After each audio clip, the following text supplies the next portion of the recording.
Hey everyone, this is RaRa-Rasputin. It's been a very, very long time since I've done a video. I've been busy doing other hobbies, still gaming, still tabletopping, just not as much as I would like. Um, but the most important thing is I'm still alive and still kicking. So happy 2023 to some returning viewers and maybe some new viewers. Um, I've kind of gotten out of the let me cover tabletop role playing games because there's so many different channels out there. Plus, I just haven't really had the time nor the patience to edit videos to really kind of get a really pristine experience when watching my videos.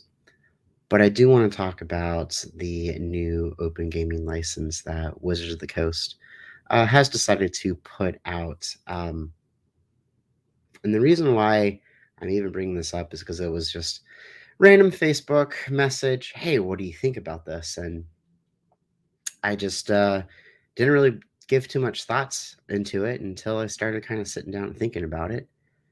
And this is the only thing I have to say about it. It's terrible. There it is. Yeah. Okay. Cool. We all knew that, but it's terrible. But for my reasons, it just makes me kind of happy that I moved away from 5th edition Dungeons and Dragons and moved into different games out there that want new players, that welcome people with open arms. And that's even kind of a controversial statement because D&D has always been welcoming of gaming. So that being said here, so here's the most important thing. Um, yes, it sucks because there's a whole entire business model of third-party creators out there that may or may not get paid anymore, depending on how much they make. And it also gives Wizards, which is a corporation, which is a business, Hasbro and everything, it gives them the ability to say, oh, I really like Rasputin's magic guide and his 150 random magical items he created. We're going to now take that from him and put them in an official module and not have to pay any royalties or anything to Rasputin. Um, that is that's the shitty part. And I don't really care for the YouTube cursing or anything like that. It is what it is. Now, does that affect everybody that's playing the game right now? No. And here's my message to everybody that's playing the game. WotC cannot come to your house, kick your door down, and take your books away. They won't do it. They never will do it. You can still play the games you want to play and how you want to play them. Some drawbacks: you may not want to use that digital asset known as 1D&D or D&D Beyond anymore. And that DM might be a little bit harder for him to keep track of all the conditions and floating monster effects and damages in your 5th edition game. But that's the issue, right?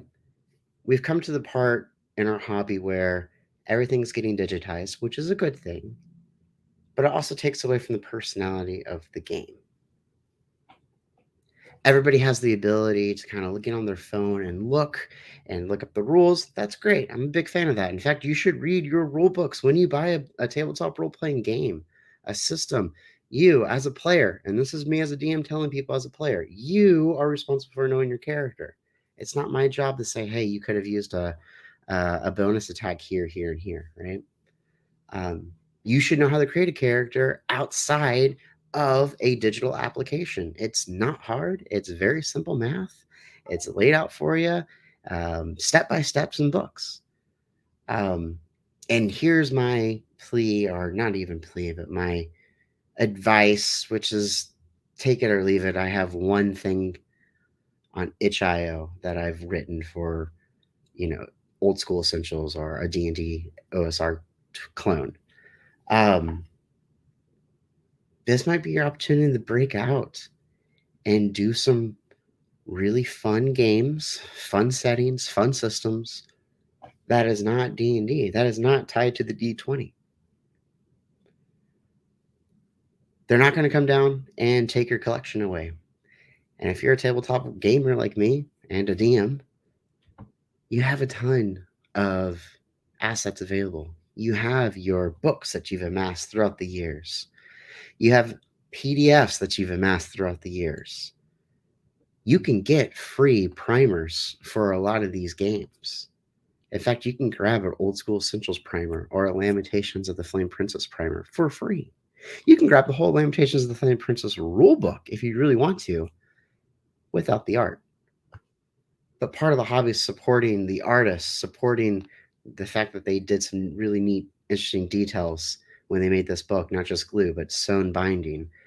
And that's where like the hobbyist collector side comes out into things. But is fifth edition gonna are the new open gaming license gonna ruin tabletop gaming in the future? Well, for sixth edition and players that cannot move away from the current meta or the current build of Dungeons and Dragons, the Wizards of the Coast versions of Dungeons and Dragons, yeah, things are going to change. It could be for the good, it could be for the worst. It's looking like really piss poor to me, though.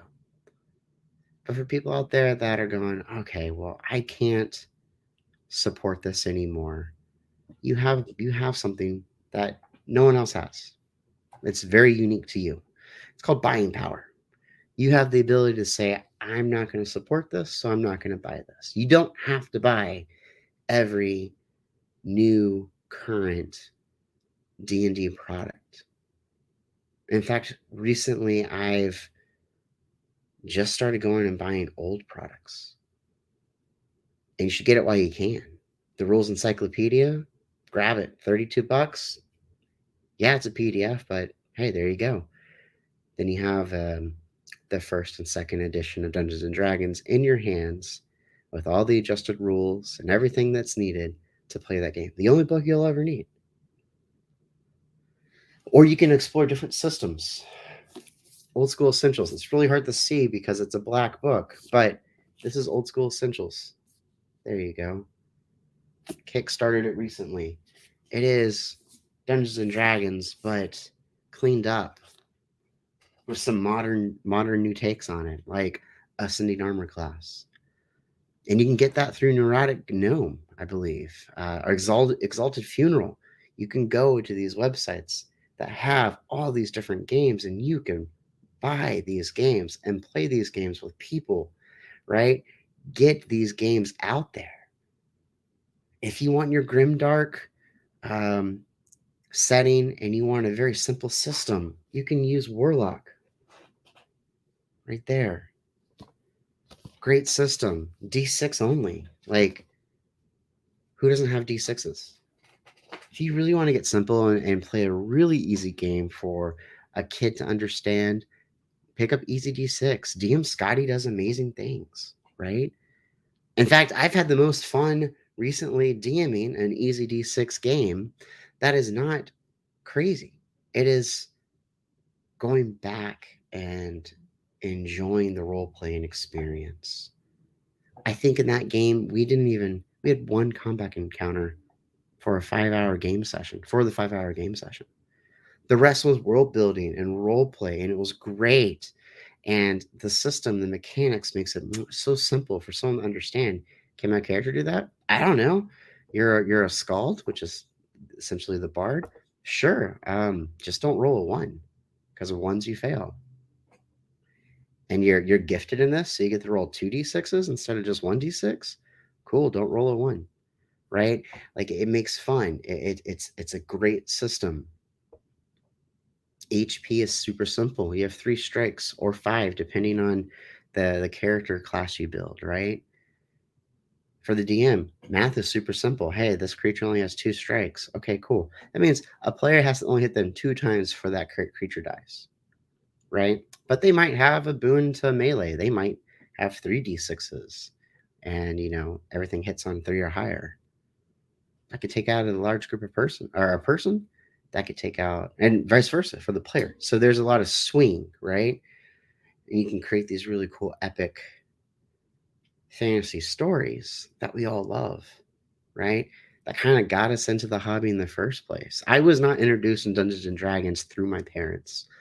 I was introduced to Dungeons and Dragons during college, right? But as a kid, One of my favorite movies and films. Excalibur, 1981. Excalibur. Yeah, the one with the really shiny armor. That's my jam. And I would imagine like I was, a knight of King Arthur and playing in the backyard, and it never occurred to me that there might be a game where I can sit around with other people and imagine these things. But there is, right? Yeah, it's D&D, but it's not just D&D. If you really want to get to the like survival aspect, Forbidden Lands, Free League, the year zero system, super simple system, very simple. Another D6 system. The simplicity of it, it's beautiful. It makes sense. You don't have to have a digital asset or toolbox to DM it or to play your character. There's no question to what's a bonus action, what's not. You just do it. The old school role play mindset is vastly superior to the new way. The old way is you just you're a bard, cool. As a bard, you probably have really good storytelling, right? You can lie and be very deceptive. Neat. You don't even have to roll. You could roll under that ability score of that charisma, even better, right? The new way of playing in the current direction is going to be looking at the character sheet and going, I can do this, and you're limiting yourself when you're doing that.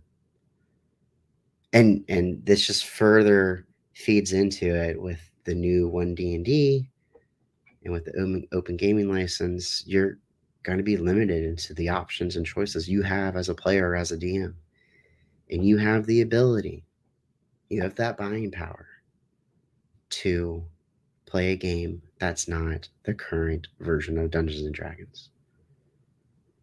Get it now, get it while you can. A lot of games are going to be changing.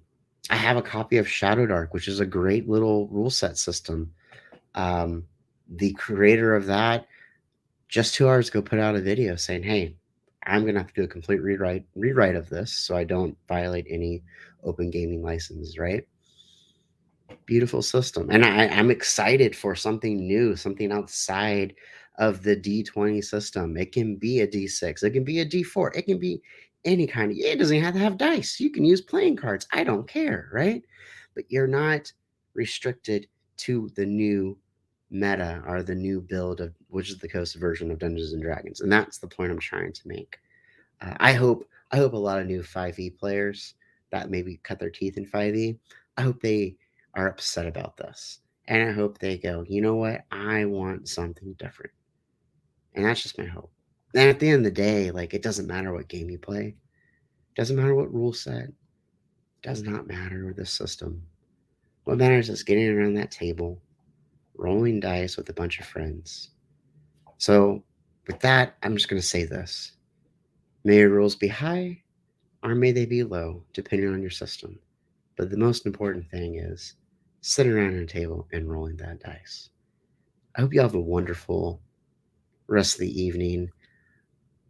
By no means am I a big channel. I'm not a OGGM. I'm not a profession dungeon for a PDM, Professor Dungeon Master. I'm not even a Scar Garbe. I'm nowhere near those numbers. And if this only gets seen by a few people, that's fine. But hear my message. Very passionate about tabletop as a hobby in general. You don't have to be confined to it. If you're not happy with this, go out, get out of it. Get out of it. Get out of the current meta of Dungeons and Dragons or the build.